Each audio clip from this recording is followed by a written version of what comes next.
इमरान खान किसी हाल में नवाज शरीफ बनना पसंद नहीं करेगा। सीनियर सहाफी हसन निसार ने कहा है कि इमरान खान जेल गया तो नेल्सन मंडेला और अगर बैरून मुल्क गया तो इमाम खुमैनी बन जाएगा।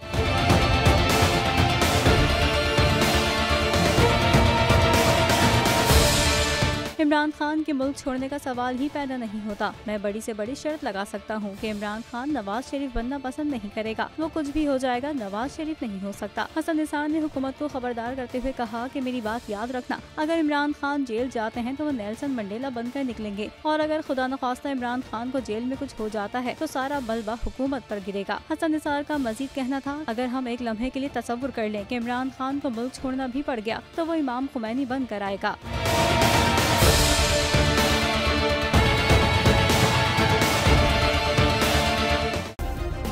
सब्सक्राइब करें और बेल दबाएं ताकि कोई खबर रह न जाए।